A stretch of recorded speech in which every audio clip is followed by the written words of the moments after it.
यम लब्ध्वा चा परम लाभम मन्यते नाधिकम ततः यस्मिन् स्थितो ही दुखेन गुरुणापि विचाल्यते।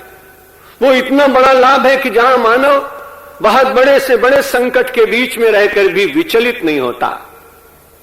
हम और आप संसार में रहते, बहुत व्यवस्थित रहते, लेकिन छोटी मोटी घटनाएं व्यक्ति को बार बार विचलित करती हैं। श्रीमद् भगवद गीता का संदेश मानव के जीवन में से विचलन का अभाव कराने का संदेश।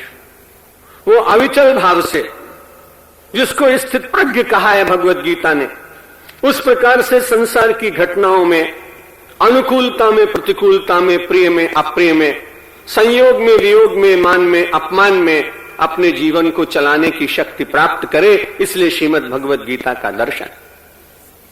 उस अव्यय पद को प्राप्त करने के लिए बड़ी स्वाभाविक बात है कि मनुष्य को कुछ छोड़ना पड़ेगा। बिना छोड़े कुछ बड़ा प्राप्त होता नहीं। किसी व्यक्ति के मन में इच्छा हुई कि मैं अगाशी पर जाऊं, लेकिन अगाशी पर जाने के लिए उसको किसी न किसी सीढ़ी का प्रयोग करना पड़ता है।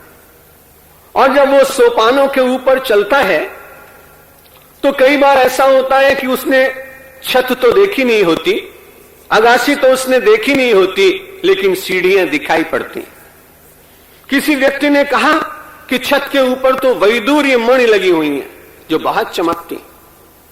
ये तो उसको सूचना मिली है कि वहां पहुंचने के बाद तुम्हें बहुत अमूल्य प्राप्त होगा और ऐसा दिखने को मिलेगा जो तुम्हें जीवन में कभी तुमने देखा नहीं।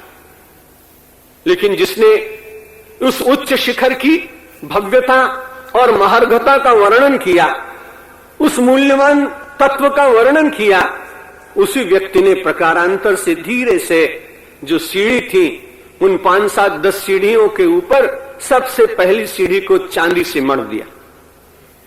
जब वो जाने लगा व्यक्ति, उसने शिखर पर जो सौंदर्य था उसका दर्शन तो किया नहीं, वहां तो पहुंचने का विचार है, लेकिन उससे पूर्व ही सोपान के ऊपर लगा हुआ रजत देखकर दूसरे व्यक्ति ने कहा वहां पता नहीं होगा कि नहीं होगा, और ये मुफ्त की चांदी मिल रही है, इसलिए इस चांदी को उखाड़ लिया गया। इस चांदी के सौंदर्य को देखकर वो बड़ा रीझा। अगली यात्रा उसकी प्रारंभ हो उससे पहले तो बहुत देर तक उस सोपान पर बैठा रहा, देखता रहा कि जब कोई न होगा तब इसमें से कुछ ले जाया जाएगा। दूसरा यात्री दूसरे दिन आया। जब वो दूसरे सोपान पर जाने लगा तो वो स्वर्ण मंडित था। उस दूसरे स्वर्ण मंडित सोपान के प्रति तो दूसरे पथिक का आकर्षण जग गया। प्रथम पथिक तो पहले ही थोड़े से आकर्षण की पूर्ति होने के बाद अपने स्थान को लौट गया।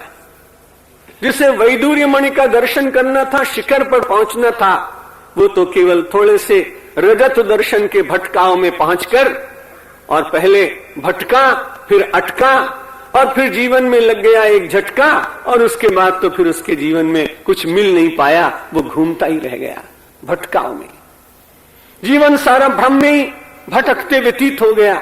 मनुष्य की यही तो कठिनाई है, जहां श्रद्धा होनी चाहिए वहां भ्रम हो जाता है, और जहां भ्रम होना चाहिए वहां श्रद्धा हो जाती है। ये जगत में निवास करते करते इस जगत में जगत के मिथ्यात्व का बोध व्यक्ति को धीरे धीरे होना चाहिए, क्योंकि हमने अनेक लोगों को इस जगत के पदार्थों को छोड़ते हुए देखा है।